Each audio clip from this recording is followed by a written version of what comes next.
¿Y qué tal, junto a Mirna Schindler, recibimos en este estudio, qué tal, Gerson del Río y Andrés Vial? ¿Cómo están? Bien, Hola, buen día. Festival, ¿cómo está Mirna? Todo bien por acá, ¿Todo bien? pues muy ¿Cómo va el bien. confinamiento? ¿Ah? Excelente. Tanto sí. Se le nota en el Es que ánimo yo- a la Mirna. Sí. Es que yo le quiero aprovechar a decir al tiro a mi jefecito, hito, llamado Gerson del Río, que no me quiero mover de aquí. No se preocupe, no está considerado por ahora. Lo paso tan bien, es que ¿saben qué, chiquillo? Yo quiero ser súper franca. Lo hemos dicho acá y lo digo con toda responsabilidad, nosotros tenemos la suerte de poder hacer teletrabajo, la mayoría de las personas no lo puede hacer, y tener además, dentro de lo que hablábamos con la subsecretaria de Telecomunicaciones hace un ratito, un internet que dentro de todo funciona, pero ya sabemos ya, ella hizo el listado y repasó a todos Sí. Mauricio Hoffman, Lo ¿ah? acabamos Entre de escuchar. paréntesis. Oye, a propósito de internet, llamó mucho la atención el alto nivel de audiencia por internet, es decir, online, ¿Ya? de precisamente la audiencia de formalización ayer de Hernán Calderón Argandoña. Nanito. Nano, o Nanito, o Hernancito. Bueno, sigue la cosa hoy. Fueron 100.000 personas las que vieron en línea más o menos en la mañana de ayer esta audiencia que se transmitió vía Poder Judicial. Y hoy día habló Raquel Argandoña, la madre, entrevistada por Amaro Gómez Pablo, en el programa Bienvenido de Canal 13, como escuchábamos recién en nuestros titulares, y presa de los nervios ella, preso su hijo, como podría decir Amaro. Tú eres un gran imitador de Amaro. Alguna no, vez lo vamos a tener acá. me lo imaginé diciendo presa de los nervios ella y preso su hijo ahí en una clínica psiquiátrica.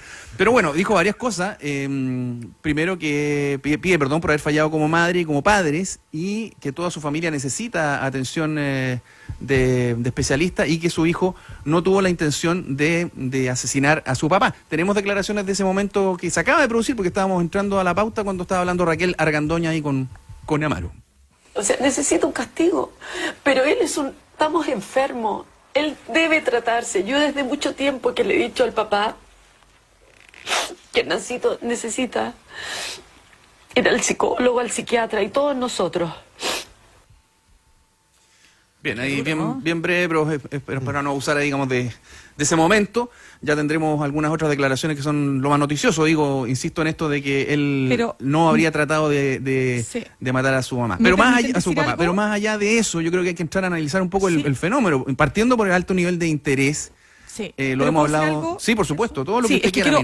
Es que antes de entrar el tema de ayer, que fue lo que más se resonó en redes sociales, por supuesto que fue la decisión de la jueza de dejarlo que cumpliera por lo menos durante una semana su prisión preventiva en esta clínica psiquiátrica. Antes de entrar a ese punto, mira, yo tengo ahí una especial cercanía, digamos, con la historia de Raquel, porque a mí me tocó hace, pero muchísimos años, estoy hablando del año 2004, yo hice un reportaje para Informe Especial sobre los padres y madres que perdían la tuición de sus hijos, por razones X, ¿no? Y entre los personajes que fueron parte de ese reportaje estaba justamente Raquel Argandoña.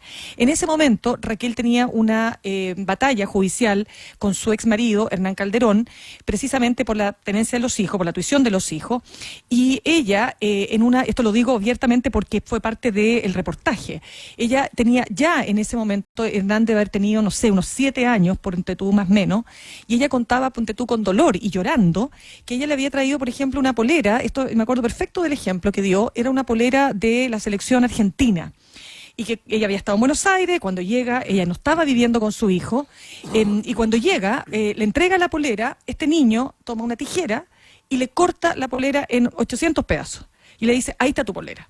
Entonces, ¿qué quiero decir con esto? Ella lo contaba con mucho dolor, porque ya se puede decir que a esa edad ya había una situación a ver, como dirían los terapeutas familiares, ¿no es cierto? Había un problema serio, ¿no? Sistémico. Un quiebre, una disfunción sin duda, y esto no es sino, yo diría, lo que se acaba de ver, es justamente la seguidilla, ¿no?, de una serie de situaciones que a todas luces dan cuenta de problemas internos familiares muy profundos. Entonces, cuando ella aparece hoy día diciéndolo, es que yo le creo. O sea, yo le creo sus lágrimas, ¿no? Yo no creo que ella lo está haciendo para ganar puntos de rating para el Bienvenido. No, es que aquí hay un dolor y me consta, porque cuando trabajé para Bienvenidos el año pasado, recuerdo haberle preguntado, después de tanto tiempo me reencontré con Raquel. Entonces le digo, Raquel, ¿cómo está tu relación con tu hijo? Me dice, no lo veo hace, no sé, cuánto tiempo había pasado, 1 año, 2. Ella no tenía relación con su hijo, o sea, a ese nivel de quiebre familiar. Entonces, esto es un tema muy doloroso y más aún si se transmite para todo Chile, ¿no? Sí, claro. Próxima citación a declarar como testigo Mirna Schindler. Oiga, ya pues, ya, pero yo creo que, pero sí, Esto, lo que dicho llama todo testigo- eso, Testigo de contexto se llama eso. no, pero es que chiquillo, yo quiero darle la dimensión humana a esto, porque esto tiene una dimensión humana. Yo creo que ninguno de nosotros quisiera en la vida que un tema tan doloroso fuera tema de no solo trending topic, sino que estuviera en la justicia. Salieron las Eso. noticias de esta manera. Pero vamos al fondo, ¿qué es lo que pasó ayer, chiquillo, Sí, Gerson? dice Leonora que tiene otra cuña de Raquel Argandoña, justamente que se extracto. refiere, sí, al tema de la posible rehabilitación en la cárcel de Nano. Sé que mi hijo necesita tratamiento y yo creo que Hernán también lo necesita. Pero lo que yo no entiendo es por qué un padre... Hernán es un excelente abogado, pero él sabe perfectamente que en la cárcel la mente de una persona no se rehabilita. Él necesita tratamiento de profesionales y en la cárcel no lo va a encontrar. Entonces yo no sé qué odio tiene. Bien, ahí complementando un poco lo que decía Mirna y evidentemente dónde se para una mamá en estos casos. Terrible. Ahora, el fenómeno en sí yo creo que tiene una dimensión bien particular porque evidentemente no es el único caso que concita interés y eso explica, por ejemplo, la existencia y el éxito que tuvieron en su momento los grandes programas de farándula. Entonces, es bueno analizarlo respecto de qué es lo que significa para los medios de comunicación y para la sociedad esto, porque en fondo acá lo que se está explotando y el interés se explica por el morbo. No lo estoy diciendo en sentido peyorativo ni despectivo. Cuando se decía que la farándula está muriendo, es el último estertor, podríamos decir, de la farándula dura. Claro, dura. pero ¿qué hay detrás de eso? Yo creo que es bueno tener en cuenta, lo hemos comentado antes, porque acá lo que se hace es una explotación del morbo o aprovechar un poco eso. Insisto, no lo digo en el sentido peyorativo, sino que nada más que descriptivo, porque el morbo trae o subyace a él eros y tánatos. Entonces, cuando hay un posible interés sexopático, se expone y evidentemente eso atrae a mucha gente. Y lo mismo cuando alguien muere, no en el sentido literal, sino en el sentido simbólico muchas veces, ver caer un poderoso. ¿Te acuerdas del caso Penta? Todo el interés que generó, por ejemplo, ver sentado en estrado en el banquillo los acusados, a gente muy, muy poderosa. Eso también concita cierto nervio, porque además es una liberación, es una catarsis. Esto tiene una raíz griega, podríamos decir. En el teatro griego se usaban precisamente estos mismos elementos como una manera de incluso liberar muchas cosas contenidas de la sociedad. Es que es la vida misma, pues la vida entre los seres humanos, en la convivencia humana, en la sociedad humana, y eso siempre ha sido tema de la literatura, del drama, de la creación artística, en fin.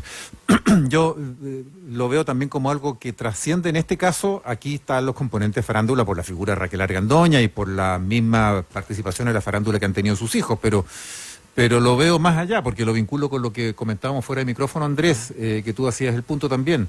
El interés que despertó hace pocos días también la formalización de Martín Pradenas, Claro. o el mismo caso Ámbar Cornejo. Entonces hay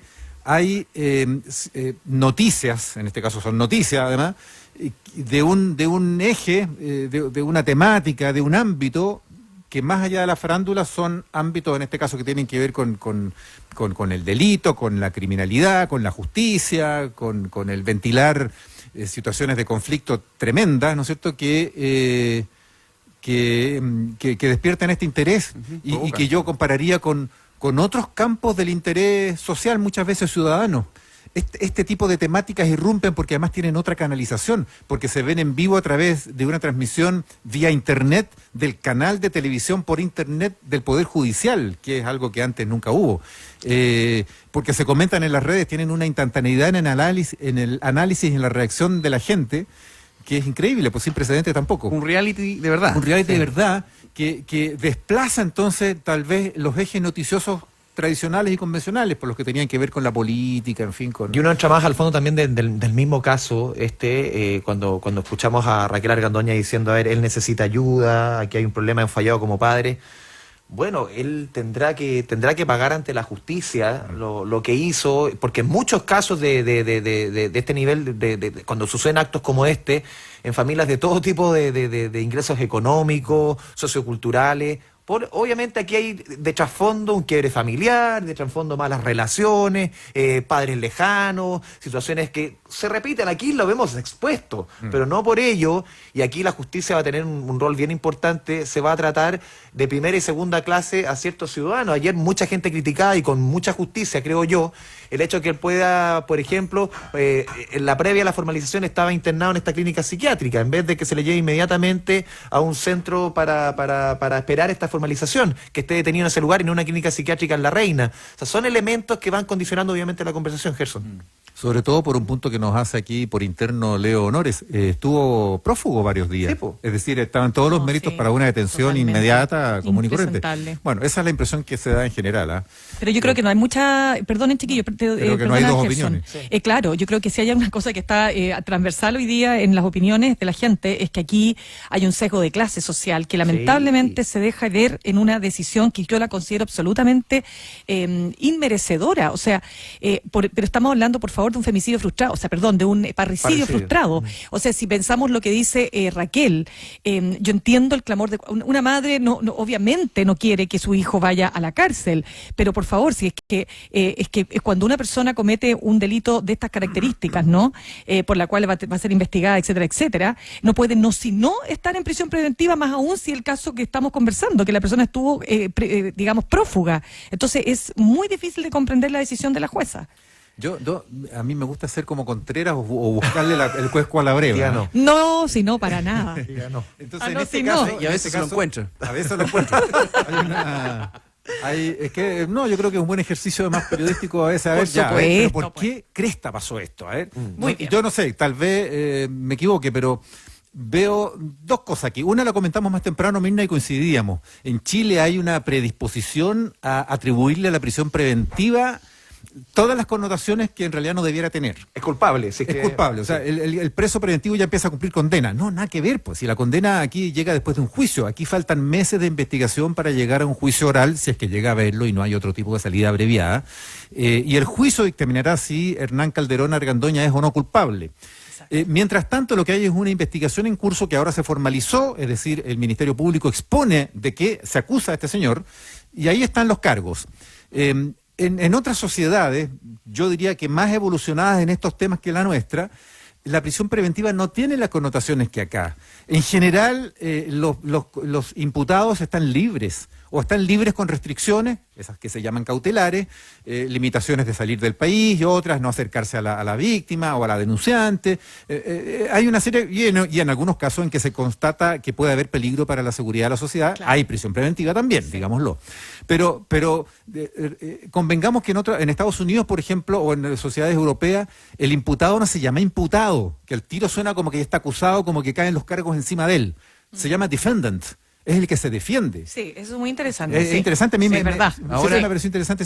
Pero hay otro elemento que quería sumar, perdón, Gerson, y es el que ayer en la imputación del fiscal, de hecho la jueza desecha, porque el fiscal imputa varios hechos, fueron 5 o 6 hechos. El primer hecho era un ataque armado, con un arma de fuego. Cuando sorprende, según el relato del fiscal, Hernán Calderón, hijo, a su padre en una tina de baño, desnudo, y le pone una pistola en el pecho, no sé qué arma era, un revólver, una pistola en el pecho, y después dispara al lado. Y dispara, según dice. A mí me llamó la atención ese cargo, porque eso no es un parricidio frustrado. Eso es una amenaza, pudo matarlo efectivamente, pero se disparó para el lado, entonces no es que trató de matarlo y falló. Eso es cuando se frustra un homicidio, o en este caso un parricidio. Fue otra cosa que tuvo otra connotación y así lo estimó la jueza y me dio la razón en eso. Pero además había un elemento. En muchos de la evidencia que presentaba el fiscal, a mí me llamó la atención la manipulación que había habido previa del sitio del suceso. Porque estos eran hechos que no habían llegado a la justicia, que ahora el fiscal los presenta como antecedentes y como fundamentos para acusarlo de parricidio. pero estos hechos no habían sido denunciados como tales en su momento, eran de junio, de semanas atrás. Y toda la evidencia presentada eran fotos y elementos que presenta Hernán Calderón padre, no que recogió la policía investigando el sitio del suceso, aislándolo, recogiendo la evidencia como corresponde tomarla. Eran fotos que tomó Hernán Calderón padre. Alterado el sitio del suceso, sin duda. Alterado, ¿no? Entonces era como caso... Oye, mira, solamente a propósito, ya que por entramos... eso ese cargo se desechó, pero se acogió por el otro lado, el del intento de apuñalamiento. Claro, ahí ya hay algo más concreto. Claro. Sí, solamente para complementar un poco lo que te decía, ya que entramos en este terreno de análisis del tema de la prisión preventiva, tiene sí su explicación, porque en el fondo acá, si bien es lo que es, porque en el fondo la prisión preventiva es precisamente para proteger el buen camino de la investigación, el buen resultado, llegar a precisamente establecer todas las responsabilidades, protegerse, por ejemplo, de intento de fuga o de un peligro para la sociedad, de los cercanos en este caso. Pero claro, acá tiene una connotación distinta precisamente porque muchas veces las penas no alcanzan ni siquiera a lograr lo que sí se logra con una prisión preventiva cuando los hechos son indesmentibles. Y ya tocábamos un caso en que ocurrió acá, caso Penta, prisión preventiva en la etapa previa y sentencia definitiva, clases de ética. Claro, entonces, no, eso ante está esa, mal, claro, no, sí, claro. ante esa disparidad, por eso se valora mucho más desde el punto de vista de la sociedad que en el fondo quiere ir preso al tiro, porque sabe que a lo mejor en una etapa posterior, ni hablemos del caso, el último caso, claro, pero queda preso sin condena y después no queda preso cuando hay condena. Entonces es una contradicción absoluta, revés, claro. Es el mundo al revés, pero con hechos que sí lo meritarían en otras circunstancias, porque recordemos, por ejemplo, en casos de colusión. Donde se estableció hace muchos años pena de presidio, después se eliminó. Se eliminó en el gobierno de Lagos, sí. Ya no era considerado el delito. Claro, pero asimismo, fuera de esos casos de alta connotación y que tienen hay todo un análisis y harta coincidencia en cuanto a que las penas son muy bajas y la clase política de todos los segmentos, de todo el espectro aquí ha sido incapaz de mejorar eso. Hay un montón de otros casos en los que las prisiones preventivas se convierten en unas condenas absolutamente injustas porque después hay juicio y son absueltas las personas.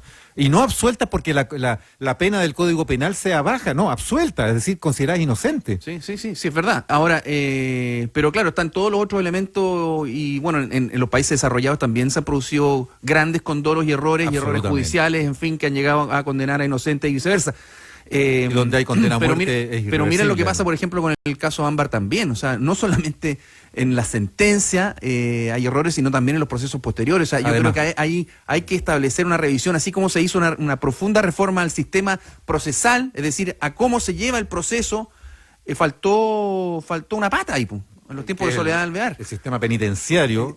Primero, al Código Penal, al cumplimiento de pena, entonces... queda más como en la mitad. Todo el ámbito de la ejecución de penas, cumplimiento penitenciario, ahí hay un vacío. Mira, si no se puede vigilar a un liberado condicional, que es condicional es cuando una persona ya está cumpliendo condena, ya fue condenado, es culpable, beneficios carcelarios o salida en libertad condicional, no tenemos sistema de cumplimiento, de vigilancia de que esa condicionalidad se cumpla. Entonces tampoco cabe esperar mucho, porque supone cuando hay un imputado y hay prisión preventiva o hay libertad provisional, que es la que se produce cuando está todavía la investigación en curso, tampoco hay vigilancia para eso. Pues, si no hay para los condenados que salen en libertad condicional, ¿cómo va a haber vigilancia y cierta mirada también de control de los que están con cautelares menos gravosas que una prisión preventiva y que se podrían arrancar, digamos? Claro. Por eso se produce una espiral de situaciones a veces no deseables, digámoslo así.